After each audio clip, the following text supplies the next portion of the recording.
Minute बोले, हम कुछ नहीं कहा, मगर ये कोई तरीका नहीं है। स्पीकर सर,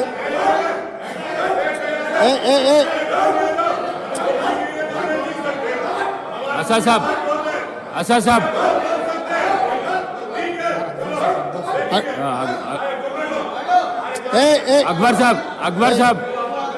अकबर साहब, स्पीकर सर, बैठिए, आपको माइक देता हूं। स्पीकर सर, बैठिए। इतना नहीं सर, स्पीकर सर, अकबर साहब ने 6 बार चुनाव लड़के 6 बार चुन के आए, इसीलिए हमारे सरकार मेजॉरिटी मिलते ही अकबरुद्दीन ओवैसी जी को हम प्रोटेम स्पीकर बनाए। हम जितना उनको, वो पार्टी को, माइनॉरिटी को जितना मौका देना है हम कोशिश किए। ये 1 minute, yes, because of your seniority, this is not any out of turn quota, we have respected your seniority and your experience, that is what I wanted to clarify. At the same time, he has to respect colleague member. He is also, no, seniority doesn't get any extraordinary powers. Seniority or juniority or first time or 10th time member, her member के लिए एक ही तरह के हक होते हैं। आपके अध्यक्ष में जितने भी 119 मेंबर्स है, हर मेंबर के लिए एक ही तरीका का यहाँ पर मौका मिलना चाहिए, एक्सप्रेस करने के लिए मौका देना चाहिए। अगर कोई नया मेंबर कुछ मुद्दा उठाए तो सीनियर मेंबर सब्र करके उनको जवाब दिए तो ठीक रहेंगे, तब वो कुछ सीखने के भी एक मौका मिलेंगे। क्योंकि ये सभा में 57 न्यू मेंबर्स चुनाव लड़के जीत के आए। जैसा अकबरुद्दीन ओवैसी साहब को लोग चुने, डॉक्टर कवंपल्ली सत्यनारायण को भी लोग चुन के यहाँ भेजे। किसी को बेइज्जती करने से अपना इज्जत बढ़ता बोल के कोई समझे तो बहुत अफसोस की बात है। ये ऐसा चर्चा यहाँ पर हम लोग सब दोस्त है, कलीग मेंबर्स है, एक को दूसरे अगर हम इज्जत दिए तो ही लोगों के सामने अपना इज्जत बढ़ेंगे, अपना एक्सपीरियंस के लिए भी एक शोभा देंगे। और तीसरी बात, speaker sir, I wanted to set right the records. जितने भी मेरे learned friend old city development के बारे में बहुत कुछ कहा, मैं अप्रिशिएट करता हूं, क्योंकि उनका रिकॉर्ड, उनका एक्सपीरियंस ये सभा में रखने के लिए उनको मौका मिले। आप माइक दिए, साहब ने ये मौका को अच्छा उनके डेवलपमेंट के बारे में बोले। मगर मैं एक बात बोलना चाहता हूं स्पीकर सर, ट्रांसमिशन लॉसेस जितना तरक्की किए वो सरकार में था, वो अलायंस पार्टनर है, वो सरकार से अलग नहीं है। बार बार यहीं से केसीआर साहब ने, वहां से हमारे मित्र अकबरुद्दीन ओवैसी साहब ने ये कहा, टीआरएस और एमआईएम का गठबंधन है, हम लोग साथ में रहेंगे, ये सरकार को मदद हम देंगे बोल के वहीं से अकबरुद्दीन ओवैसी साहब ने कहा। तो हम लोग उनको अलग नहीं देख रहे। वो और ये 10 साल तेलंगाना में सरकार चलाया, 10 साल सरकार चलाने के बाद भी आपके ही सरकार में अब जितने भी मुद्दे उठाए और वो डेवलपमेंट नहीं हुआ।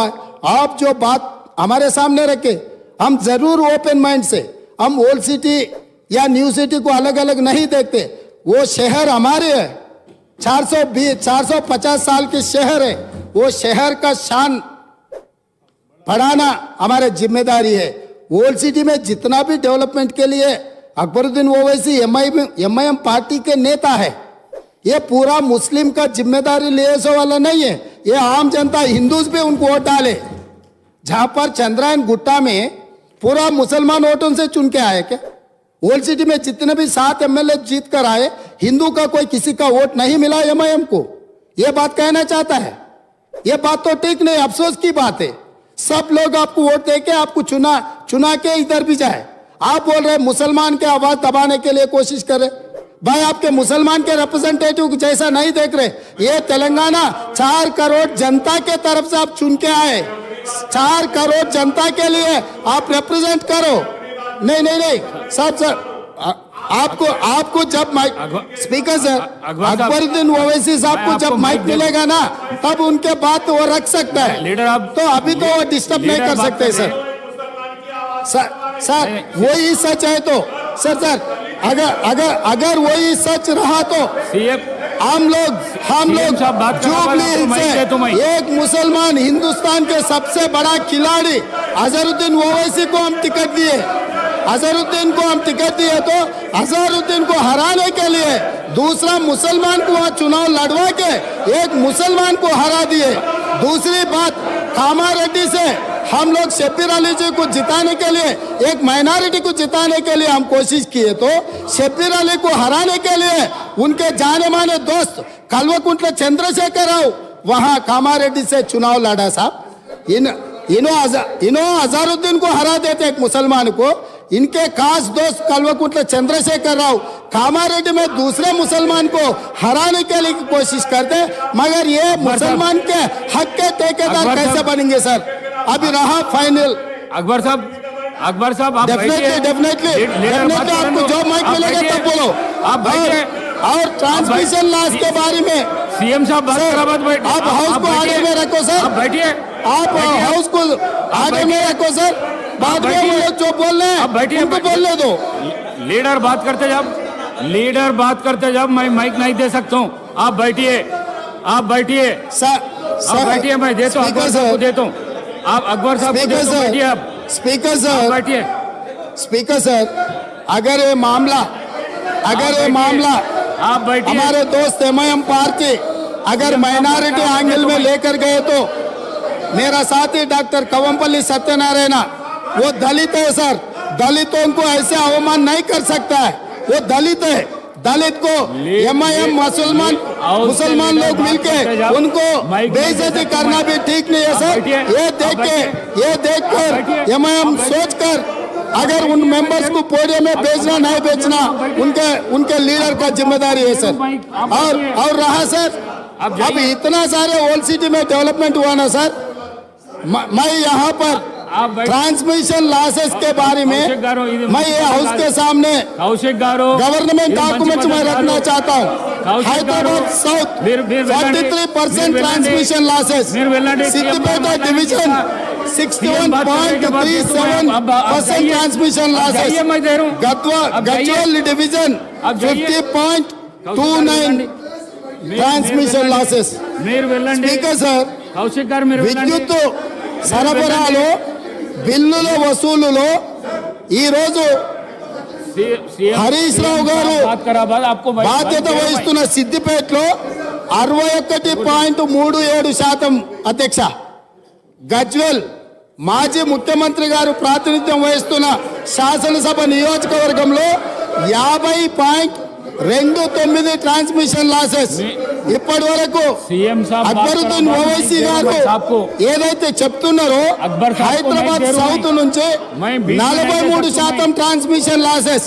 ఈ రాష్ట్రంలో అత్యధికంగా విద్యుత్ వినియోగం చేసే దాంట్లో బిల్లులు ఎగవేసిన దాంట్లో మొదటి స్థానం సిద్దిపేట ఉంది, రెండవ స్థానంలో గజ్వేల్ ఉంది, మూడవ స్థానంలో హైదరాబాద్ సౌత్ ఉంది। ఈ ముగ్గురు లీడర్లే 10 సంవత్సరాలు తెలంగాణ రాష్ట్రాన్ని పరిపాలించి విద్యుత్ బకాయిలు చెల్లించక మొండి బకాయిలల్లా సిద్దిపేట, గజ్వేల్, హైదరాబాద్ సౌత్ ఉన్నది అధ్యక్ష। ఈ రోజు మొత్తం విద్యుత్ రంగమే దివాలా తీయడానికి, అప్పుల పాలు కావడానికి ఈ 3 ప్రాంతాల నుంచి బిల్లులు చెల్లించకపోవడం వల్ల ఈ రోజు ఈ పరిస్థితి దాపురించింది। నేను ఇప్పుడు మీ ద్వారా సభ్యులను నేను అడుగుతున్నా అధ్యక్ష, ఇన్ని పెండింగ్ బకాయిలు ఉన్నాయి, ఇంత బాధ్యతతో మాట్లాడినా, ఇంత డేటా తీసుకొని మాట్లాడినా అక్బరుద్దీన్ ఓవైసీ గారు ఎస్ మా ప్రాంతాల నుంచి బిల్లు చెల్లింపులో బకాయిలు ఉన్నాయి, నేను హరీష్ రావు గారు అదేవిధంగా చంద్రశేఖర్ రావు గారు బాధ్యత తీసుకొని ఈ బిల్లులు చెల్లిస్తామని ఎందుకు ముందుకు రాలేదు సార్? ఇది పద్ధతే సార్? అదేవిధంగా స్పీకర్ సార్ ఇన్ని విషయాలు మాట్లాడినప్పుడు అక్బరుద్దీన్ ఓవైసీ గారు అంతకంటే ముందు జగదీశ్వర్ రెడ్డి గారు మాట్లాడుతూ రాష్ట్రంలో ఎక్కడైనా విద్యుత్ కోతలు ఉన్నాయా, ఏ రైతులైనా రోడ్డు మీదకి వచ్చి ధర్నా చేసిండ్రా, ఏ రైతులైనా విద్యుత్ రావడం లేదని అడిగినరా అని చెప్పి మాజీ మంత్రి జగదీశ్వర్ రెడ్డి గారు మాట్లాడినరు। వారి సమాచారం కోసం నేను చెప్తున్నా స్పీకర్ సార్, కామారెడ్డి ఎక్కడి నుంచి అయితే కేసీఆర్ గారు గెలవాలని వెళ్ళిపోయి ఎన్నికల్లో పోటీ చేసిండో ఆ కామారెడ్డిలో సెప్టెంబర్ 1 తారీఖు నాడు కరెంటు సబ్ స్టేషన్లో ముట్టడి చేసి మొత్తం రైతులు ధర్నా చేసి రోడ్లెక్కి కామారెడ్డిలో నిరసన తెలిపినరు. 24 గంటలు కాదు కదా, 10 గంటల విద్యుత్తు కూడా ఇవ్వడం లేదని కామారెడ్డి శాసనసభలో ఆ నియోజకవర్గంలో కామారెడ్డి జిల్లా బాగర్తిపల్లి సబ్స్టేషన్ ఎదుట ఆందోళన చేస్తున్న రైతులు, వేములనర్వ శివారులో ఎండిపోయిన మొక్కజొన్న పంటను మేస్తున్న గొర్రెలు. ఇది సమాచారం అధ్యక్ష. ఒకవేళ కామారెడ్డి కేసీఆర్ ఇలాకా కాబట్టి నాకు సంబంధం లేదని మాజీ విద్యుత్ శాఖ మంత్రి గారు మాట్లాడొచ్చు. ఇక్కడ సూర్యాపేట జిల్లా నేరేడుచెర్ల దగ్గర రాస్తారోకో చేస్తున్నారు. నేరేడుచెర్ల గరిడేపల్లిలో వారి సొంత జిల్లా రైతులు రోడ్డెక్కి రాస్తారోకో చేసిన వివరాలు అధ్యక్ష. అదేవిధంగా గరిడేపల్లి కల్మల చెరువు సబ్ స్టేషన్ను ముట్టడి చేసి రైతులు ధర్నా చేస్తున్నారు అధ్యక్ష. అదేవిధంగా మేళ్ల చెరువు అక్టోబర్ 15 నాడు సూర్యాపేట జిల్లా మేళ్ల చెరువులో రైతులు నిరసన బాట పట్టారు అధ్యక్ష. అదేవిధంగా కరెంటు సమస్యలతో గద్వాల్లో 24 గంటల కరెంటు రావట్లేదని సబ్ స్టేషన్ని ముట్టడి చేసిన వివరాలు అధ్యక్ష. అదేవిధంగా అధ్యక్ష, కరెంటు కోతల వల్ల కన్న కొడుకు చచ్చిపోతే కరెంటు కోతతో కొడుకు, కడుపు కోతతో తల్లి బలి. కరెంటు సరైన సమయంలో ఇవ్వకపోవడం వల్ల కొడుకు చనిపోతే ఆ దుఃఖాన్ని భరించలేక కొద్ది గంటల్లోనే కొడుకు శవాన్ని కూడా దాన సంస్కారాలు చేయకముందే ఆ తల్లి, కొడుకు పేరు కొమరయ్య, తల్లి పేరు ముత్తవ్వ, డోర్నకల్ వరంగల్ ప్రాంతంలో 2 ఏళ్లుగా వ్యవసాయం కలిసి రావడం లేదని అప్పులు పెరిగిపోయాయి. వాటిని తీర్చేందుకు కొమరయ్య సాగును పెంచాడు. కానీ విద్యుత్తు రాకపోవడం వల్ల కొమరయ్య అనే రైతు చచ్చిపోతే ఆ దుఃఖాన్ని తట్టుకోలేక గుండె బగిలి కన్న తల్లి ముత్తవ్వ కూడా చనిపోయింది అధ్యక్ష. ఇదే కాదు అధ్యక్ష, ఇంత ప్రోగ్రెస్ రిపోర్ట్ చదివిండు కదా మా మిత్రుడు. నేను అడగదలుచుకున్నా, ఎందుకంటే వారు చాలా సీనియర్ సభ్యులు, వారు అన్ని విషయాలను వారు సభ ముందుకు తెస్తే నిజంగా మేము అప్రిషియేట్ చేస్తాం అధ్యక్ష. మేము వైట్ పేపర్ పెట్టింది దేనికోసం అధ్యక్ష? వాస్తవాలను ప్రజల ముందుకు తీసుకెళ్ళి వాళ్ళ సలహాలు సూచనలు తీసుకొని ఒక మంచి పరిపాలన ఇవ్వాలని మేము చర్చ చేసినాం అధ్యక్ష. ఇంత చర్చ జరిగినా అక్బరుద్దీన్ ఓవైసీ గారు శ్రీశైలం ఎడవగట్టు కాల్వ 1988-89లో ఆనాటి కాంగ్రెస్ ప్రభుత్వం 89లో ప్రారంభించింది, 2001లో పూర్తయింది. 20 సంవత్సరాల నుంచి శ్రీశైలం ఎడవగట్టు కాలువ మీద 900 మెగావాట్ల విద్యుత్ ఉత్పత్తితో నడుస్తున్న ప్రాజెక్టు నీళ్ల ద్వారా నడిచే ప్రాజెక్టు అధ్యక్ష. అక్కడ ఈ ప్రాజెక్టును మేము నిర్మిస్తే నిర్వహణ లోపం వల్ల ఆగస్టు 22, 2020 నాడు ప్రభుత్వ నిర్లక్ష్యం వల్ల 2 రోజుల ముందే హెచ్చరించిన ఇక్కడ సమస్యలు ఉన్నాయి, తక్షణమే అధికారుల నిపుణులను పంపించి ఈ సమస్యల్ని పరిష్కరించండి, లేకపోతే పెను ప్రమాదం జరగబోతుందని అక్కడ అధికారులు ఇక్కడ ఉండే అధికారులకు హెచ్చరిక లెటర్ పంపించిన వారు మంత్రిగా ఉన్నప్పుడు నిర్లక్ష్యం వల్ల, పట్టించుకోకపోవడం వల్ల శ్రీశైలం విద్యుత్తు సొరంగం 900 మెగావాట్లది బ్లాస్ట్ అయి 9 మంది చచ్చిపోయినారు అధ్యక్ష. 9 మందిలో ఏఈ ఉజ్మా ఫాతిమా హైదరాబాద్ ఓల్డ్ సిటీలో ఆ అమ్మాయికి మైనారిటీ కాంగ్రెస్ పార్టీ ఇచ్చిన రిజర్వేషన్తో ఆ అమ్మాయి ఇంజనీరింగ్ చదివి ఉద్యోగం చేసి అక్కడ చేరితే ఆ అమ్మాయి ఒక మహిళ అయి ఉండి, ఆడబిడ్డ అయి ఉండి అక్కడ ఉద్యోగం చేస్తుంటే ఆ అమ్మాయి చనిపోతే ఆ కుటుంబాన్ని మేము ఇంటికెళ్ళి పరామర్శించినాము, మేము ఆదుకున్నాం ఆ కుటుంబాన్ని. కానీ రాష్ట్ర ముఖ్యమంత్రి గారుగా ఆనాటి ముఖ్యమంత్రి గారు కానీ ఆనాటి విద్యుత్ శాఖ మంత్రి కనీసము మన చాదర్గట్టులో ఉండే ఆ మైనారిటీ ఏఈ కుటుంబాన్ని కూడా పరామర్శించలేదు. శ్రీశైల సొరంగము పేలిపోవడం వల్ల 9 మంది ఉద్యోగస్తులు అక్కడికక్కడనే బుగ్గిపాలైపోయిన శవాన్ని కూడా గుర్తించలేని పరిస్థితిలో ఖాళీ బూడిదై మసైపోయింది. మానవత్వం లేని ప్రభుత్వము దాని మీద విచారణకు ఆదేశించలేదు. కనీసం ప్రమాద స్థలాన్ని మేము పరిశీలించి బాధితులకు కొంత ఉపశమనం కలిగిద్దామంటే మమ్మల్ని పోలీసులను పెట్టి అరెస్ట్ చేసి పోలీస్ స్టేషన్లలో కూసబెట్టినారు అధ్యక్ష. ఇన్ని తప్పిదాలు ఎంఐఎం పొత్తులో ఉన్న బీఆర్ఎస్ పార్టీ ఆనాడు ప్రభుత్వం నుండి దుర్మార్గాలు చేస్తే ఈ శ్రీశైలం ఎడమగట్టు కాలువ మీద జరిగిన ప్రమాదం గురించి కూడా మా మిత్రుడు ఈ సభలో ప్రస్తావించి ఉంటే ఎస్ డెఫినెట్గా మేము అప్రిషియేట్ చేసి ఉండేవాళ్ళం. కాబట్టి ఈరోజు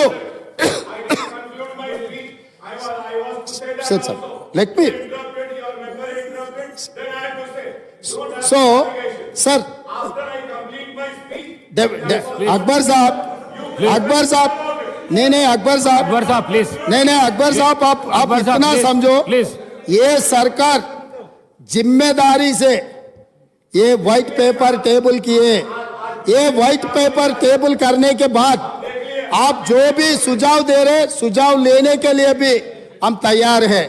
इसका मतलब ये नहीं जो इल्जाम किए जो गुनहगार है आप उनके तारीफ पे तारीफ करते रहा तो यहां बैठकर सुनने के लिए कोई तैयार नहीं है. आप जो ओल्ड सिटी हैदराबाद के लिए या तेलंगाना के लिए डेवलपमेंट करने के लिए क्या फंड चाहिए आप बोलो, हम जिम्मेदारी से हम निभाएंगे. मगर आप ये काम नहीं कर रहे हैं. आप पुराने दोस्त को जो बिगड़ा हुआ दोस्त को आप बचाने के लिए जितना आपके शक्ति है सब सारे आप क्यों उनके रक्षा के लिए आ रहे. मेरे समझ में नहीं आया इसका ये आप क्या करना चाह रहे हैं. आप क्या मदद कर रहे हैं. नहीं अच्छा दोस्त को स्पीकर सर अच्छे दोस्त को 10 रुपए देकर साथ में लेना, बुरा दोस्त को 10 रुपए देकर चुरा लेना, ऐसे दोस्ती आपको ठीक नहीं है. आप जितना तेलंगाना जनता जिनको तिरस्कार किए वहां पर बिठाए उनके तरफ आप क्यों वकालत ले रहे. अब रहा अब फाइनल बात है. आप 7 सीट जीते मगर बहादुरपुरा में कितने वोटों से जीते, नामपल्ली में कितने वोटों से जीते, एक बार ये भी आप हिसाब किताब ले लो. अकबर साहब हमको कोई एतराज नहीं है. आपके पार्टी जिताने के लिए आपके पार्टी अगर 9 सीट 10 सीट 12 सीट कुछ भी जीतने के लिए आपका पॉलिटिकल पार्टी का हक है. मगर माइनॉरिटी का हक बचाने का जिम्मेदारी हमारे है. हर बहुत सारे प्रदेशों में हम मुख्यमंत्री बनाए.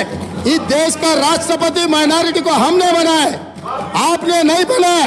आप नहीं बनाया. बिहार के, उत्तर प्रदेश के, महाराष्ट्र में हम लोग मुख्यमंत्री बनाए माइनॉरिटीज को. इस देश का राष्ट्रपति हम ही ने बनाया माइनॉरिटी को. आपके सुझाव से नहीं. हमारे जिम्मेदारी है माइनॉरिटी को साथ में लेकर चलने का. हम किसी से माइनॉरिटी वेलफेयर के लिए किसी से सीखने का जरूरत नहीं है. 4% रिजर्वेशन दिया हमने दिए, 12% वादा किया, धोखा किया सो आदमी से आप दोस्ती कर रहे. ये ठीक नहीं. आपका मर्जी, आप डिसाइड कर लो किसके साथ में रहना. मोदी के साथ में रहना, मोदी को मदद करने वाले के साथ में रहना, न्यूट्रल रहना, सेक्युलर रहना, आपका मर्जी है. आपका मर्जी को हम कुछ नहीं बोल सकते. मगर कांग्रेस के ऊपर जब इल्जाम लगाने के लिए कोशिश कर रहा है सोच कर इल्जाम करो, क्योंकि हम लोग స్పీకర్ సార్ నేను ఒకటే మాట చెప్పదలుచుకున్నా. వాళ్ళ ఇష్టం, వాళ్ళు స్వతంత్రమైన రాజకీయ పార్టీ, వాళ్ళు ఎవరితోనైనా పొత్తులు పెట్టుకోవచ్చు, వాళ్ళు ఎక్కడైనా పోటీ చేయొచ్చు. వాళ్ళు పొత్తులు పెట్టుకునేదాన్ని పోటీ చేసేదాన్ని కాంగ్రెస్ ఎప్పుడు వ్యతిరేకించదు. మా విధానం మాది, వాళ్ళ విధానం వాళ్ళది.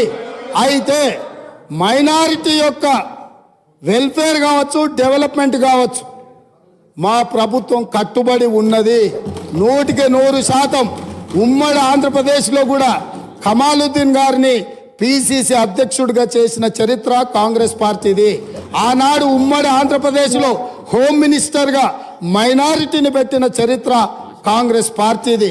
కాబట్టి మైనారిటీల విషయంలో కాంగ్రెస్ చిత్తశుద్ధిని ఎవరు శంకించవలసిన పని లేదు. వారు ఎక్కడి నుంచి అయితే ఎన్నిక వచ్చిండ్రో ఆ ప్రాంతమే కాదు, రాష్ట్రంలో ఏ ప్రాంత అభివృద్ధికి పోయినా వారు మాట్లాడవచ్చు, వారు సూచనలు చేయొచ్చు. వారిని సూచన చేయాల్సిందిగా నేను కోరుతున్నా.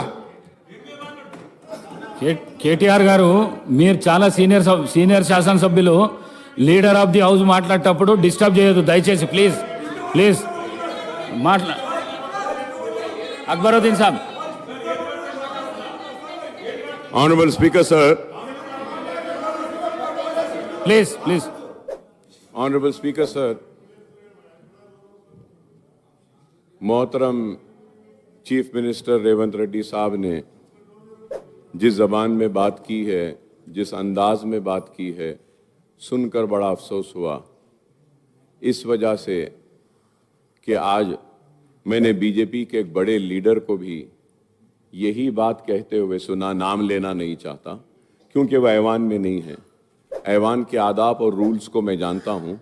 बीजेपी के बड़े लीडर, मैं नाम नहीं लूंगा, उन्होंने यही बात कही जो चीफ मिनिस्टर रेवंत रेड्डी साहब ने कही कि पुराने शहर के लोग बरखी बिल्स बाकी हैं और भरते नहीं हैं। ऑनरेबल स्पीकर सर, मैं ये भी आपसे कहूंगा कि यह हाउस की कोई सैंटिटी है या नहीं है सर।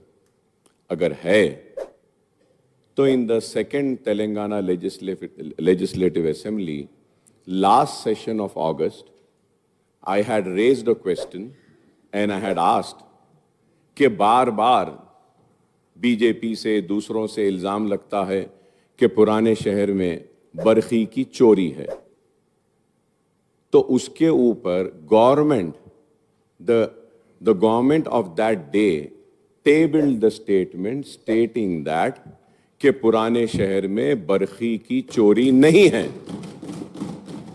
अगर तो मैं आपके जरिए चीफ मिनिस्टर साहब से क्लैरिफिकेशन चाहता हूं कि आप बरखी के बकाए जात ड्यूस की बात कर रहे हैं या चोरी की बात कर रहे हैं।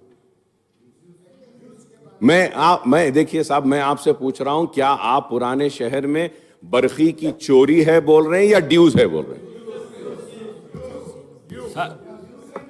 స్పీకర్ సార్, సార్ ముఖ్యమంత్రి గారు, నేను ఒక ఓల్డ్ సిటీ గురించి చెప్పలే. విద్యుత్ బకాయిలు ఎక్కడెక్కడ ఉన్నాయో సిద్దిపేట నెంబర్ 1 మళ్ళీ నేను చెప్పదలుచుకున్నాను. 61.37 గజ్వెల్ డివిజన్లో 50.29, హైదరాబాద్ సౌత్ 43%. ఇవి విద్యుత్ బకాయిలు ఉన్నాయి, బిల్లులు రావడం లేదు. ఈ బిల్లులను చెల్లించిపించే బాధ్యత గజ్వెల్లో కేసీఆర్ గారు, సిద్దిపేటలో హరీష్ రావు గారు, హైదరాబాద్ సౌత్లో అక్బరుద్దీన్ ఓవైసీ గారు బాధ్యత తీసుకొని ఈ విద్యుత్ బకాయిలను చెల్లింపజేస్తే ఈ సంస్థ అప్పుల నుంచి బయటపడుతుంది. వారు అది కూడా మాట్లాడి ఈ ప్రభుత్వానికి సహకరిస్తే బాగుంటుందని నేను చెప్పిన. కాబట్టి వారు ఏదో ఊహించుకొని మేము सर मैं उतना ही बोला ना सर, आप जो क्लैरिफिकेशन पूछे मैं जिम्मेदारी से जवाब दिए. जवाब देना भी कोई गुनाह है क्या? हो गया बस.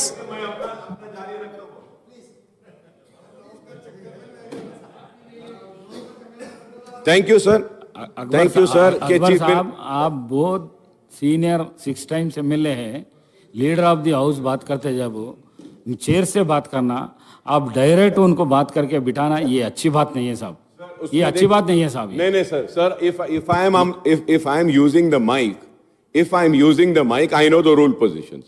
When I am using the mic, everyone who is using the mic is supposed to address to the chair. Now the mic is here, I am addressing it to you, sir. Please. If I have to address without the mic, yes, that is something different, sir. Please. Mic and without the mic is there. Sir, through you, sir. अब क्या नजर पे भी पाबंदी लगाएंगे आप? नजर पे भी पाबंदी, गर्दन पे भी पाबंदी। ऑनरेबल स्पीकर साहब, अब आप देखो साहब, आप sir, honourable speaker sir, I just want to clarify on 3-4 things which Honorable Chief Minister Saab had said, and it is very misleading, sir. Sir, every political party has the right to contest elections wherever they want. He says कि MIM didn't allow Shabbir Ali to win. Did MIM contest in Nizamabad? Sir, and second thing, about Jubilee Hills. Sir, Jubilee Hills, we have corporators there. And we have earlier also contested. This time also we contested. You mean, and one more thing, sir. When I do not have any objection, when a Congress candidate is contesting against me, and rest of them also do not have. Congress contested at Karwan. Congress gave a ticket to a Muslim. So I should say that कि आप जो है सो हमारे मुसलमान को जीतने नहीं दिए. What an immature talk, sir. What is this? क्या मैं ये बोलूंगा? देखिए साहब, सवाल वो नहीं है कि आपको लड़ने का इख्तियार है, हमको लड़ने का इख्तियार है. अब हम जहां से लड़े आप बोलेंगे कि नहीं आप वहां से नहीं लड़ना. Sir, I am not a minority cell of any party. I am a Majlis Ittihadul Muslimin. So my party has the right to take my own decision as your party has the right to take your decisions. How can you say that? How can you say that? Speaker sir, please. Akbaruddin Owaisi साहब ने फिर मुद्दे को दूसरे रास्ता में ले जाने के लिए कोशिश कर रहे हैं. मैं बोला मैं जिम्मेदारी से आप जो सवाल किए वो सवाल को मैं फिर जवाब देना पड़ रहा. 2014 में जुबली हिल्स से एमआईएम चुनाव लड़ा था जब नवीन यादव को टिकट दिए थे. 2018 में एमआईएम जुबली हिल्स से चुनाव नहीं लड़ा. वही नवीन यादव इंडिपेंडेंट चुनाव लड़े तो पार्टी से बर्खास्त कर दिए. अभी 2023 में हम लोग एक जाने माने खिलाड़ी, हिंदुस्तान का नाम दुनिया में रोशन किए ऐसे खिलाड़ी अजहरुद्दीन को हम एक माइनॉरिटी रिप्रेजेंटेशन इस सभा में ले आने के लिए हम कोशिश किए.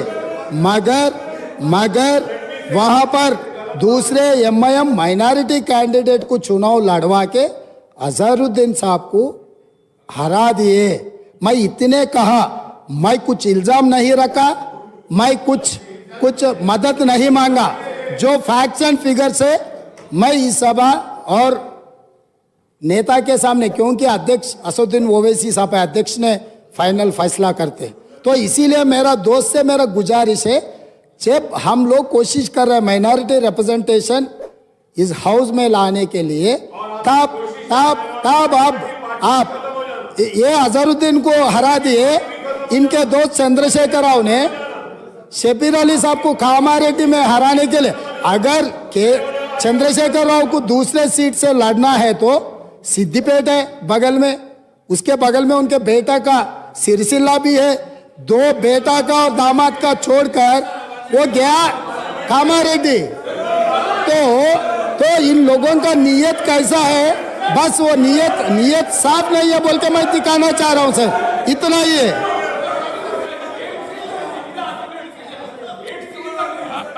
अकबर साहब. Sir, my humble request to you is that, sir, let me complete what I have to say, sir. Sir,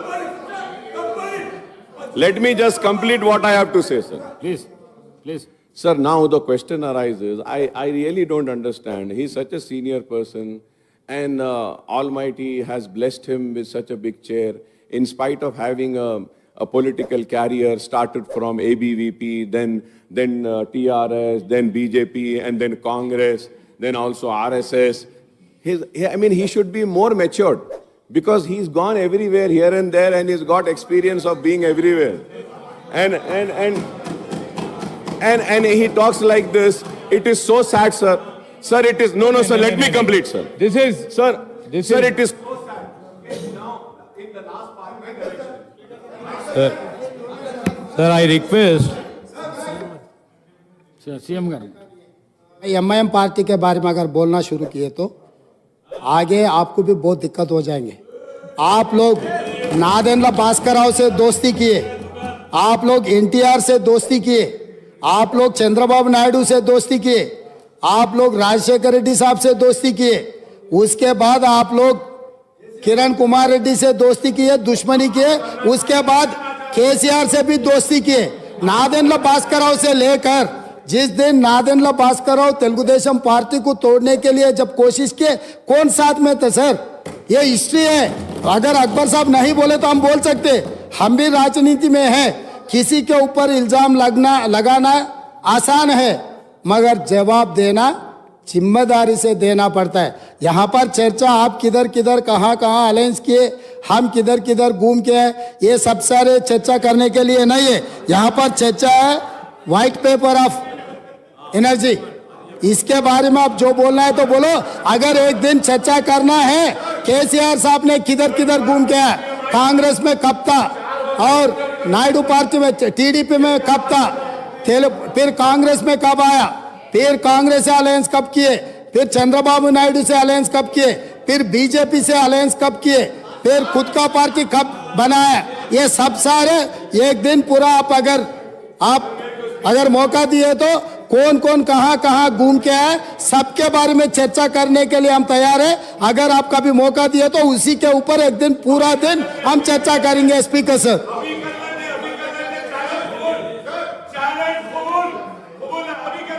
नहीं अब तो पावर के बाद सब्जेक्ट अब